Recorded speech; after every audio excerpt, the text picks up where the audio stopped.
Hello everybody, this is a Lamley preview. All better too, because look who is with me. I've got a familiar face to these videos, Brendon Vetuskey from the Hot Wheels design team, and look who has joined us. What's up, guys? Dwayne Vance, not only a designer with Hot Wheels, but also the man of the hour here at Hot Wheels Nationals.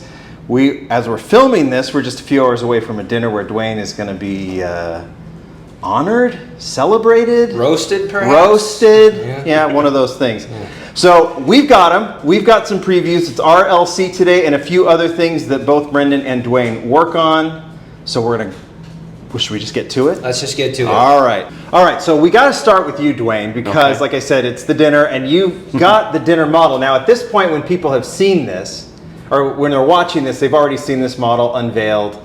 I've probably shown it too, but this is the model that you designed for the dinner tonight. Yep. To, again, roast, celebrate. I don't know how to what to use here, but I did want you to kind of talk about this model. This is the VW that they're very familiar with, the Cowabunga, right? And you designed this one. Yes. Not just the dinner model. You designed the actual casting. Yes, I did the casting. It was brought up at one of our meetings for RLC, and I saw the car on the sheet, and I was like, man, I'd love to do that bug. I love VWs a lot. Yeah. My dad actually had an old dune buggy, so I got to work on VW engines here and there. So I took this on, and a lot of the stuff I took, I added a lot more detail to it, where I added the roof rack and the surfboard.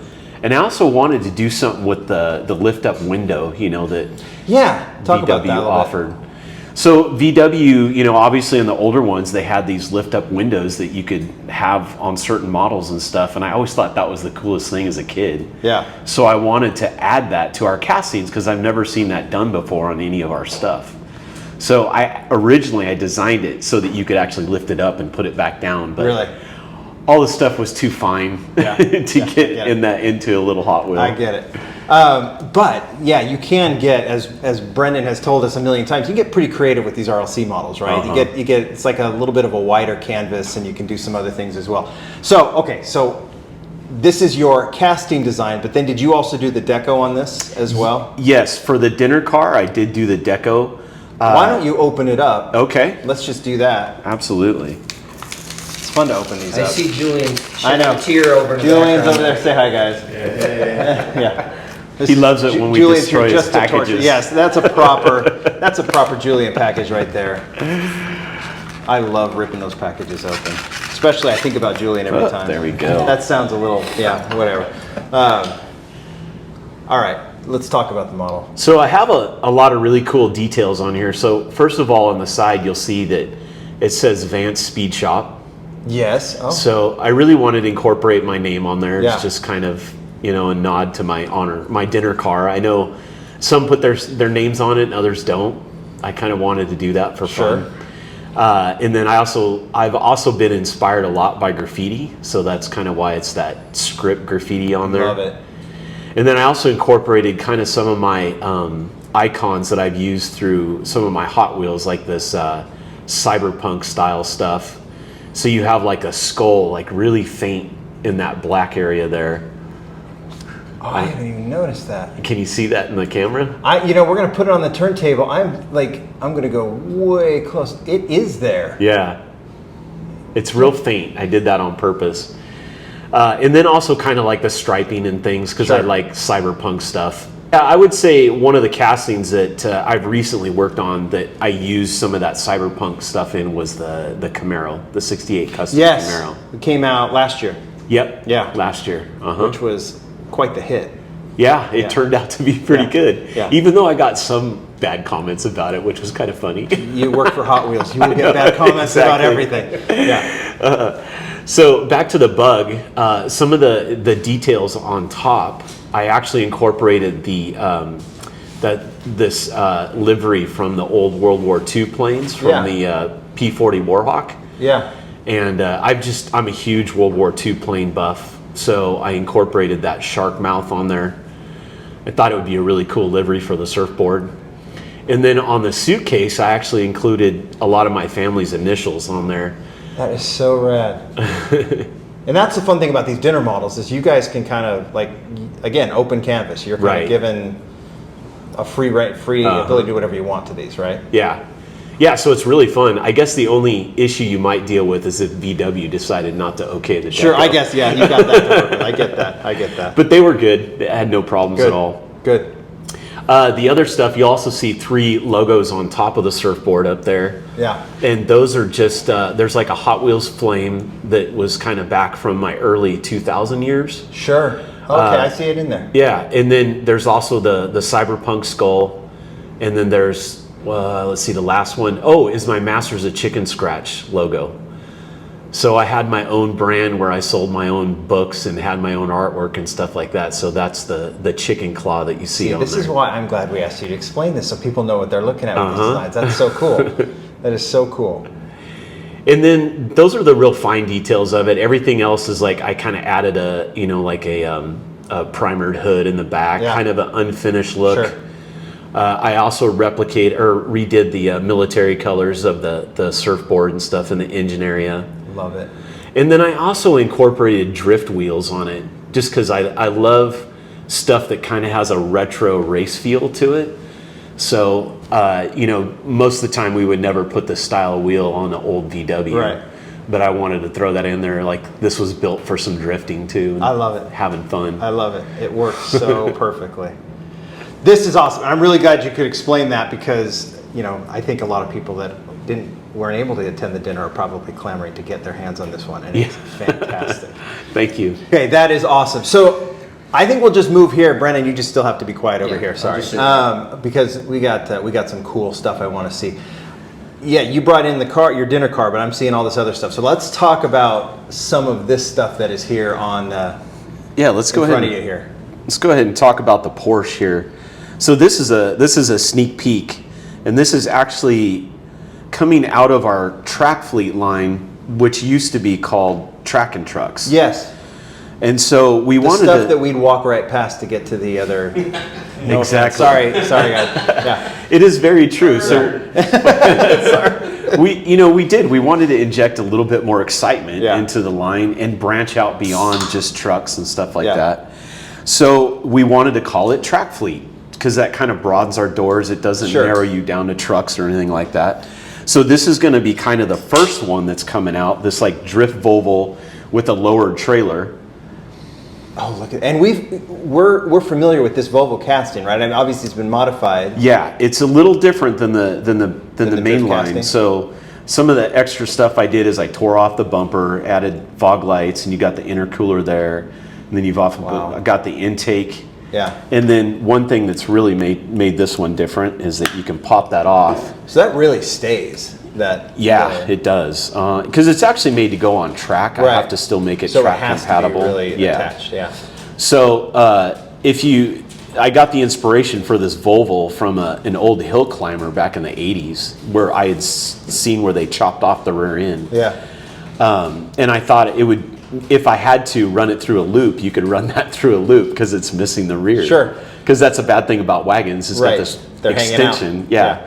But I still want it to be a cool looking track car, That's awesome. So I did it in a drift style.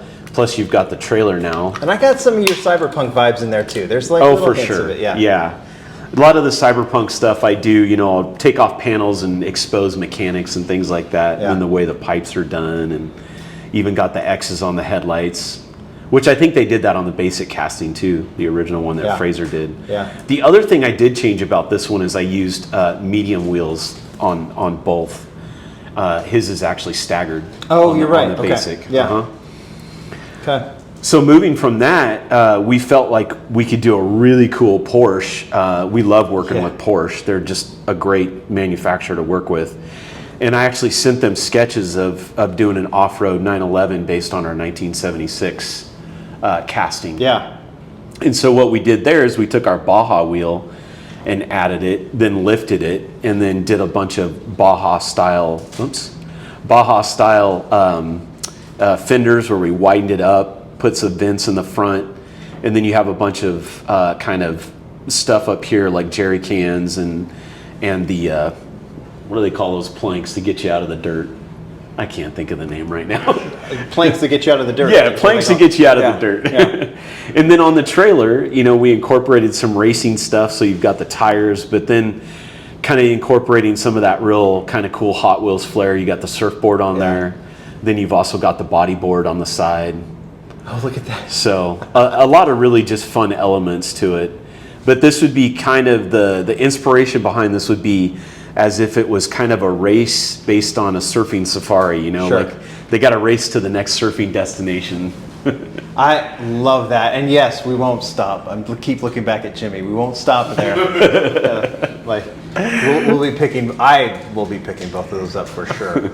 And then what else we got? Then this is going to be an RLC. So this will move into the RLC. So Brendon, start working those vocal cords because you're going to be talking soon. You got it.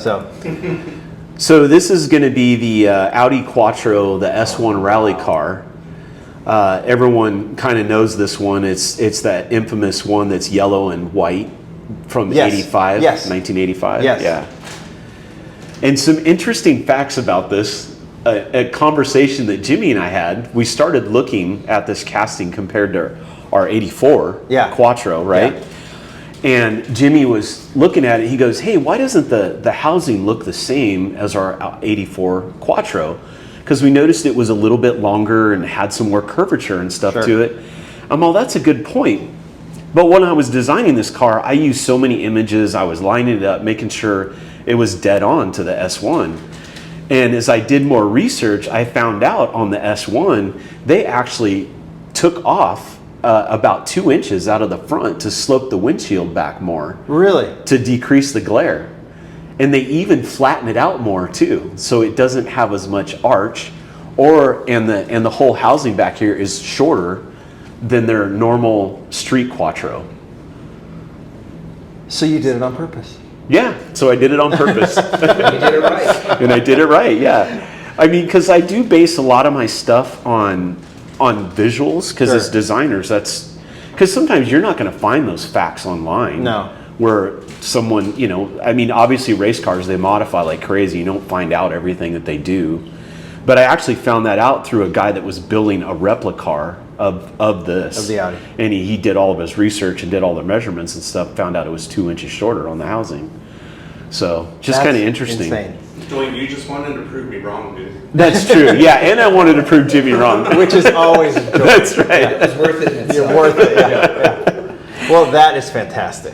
And then obviously going along with that, the S1 is those huge fog lights on the front. Yes. So, you know, you see them covered, you see them undone, you know, uncovered and stuff like that too.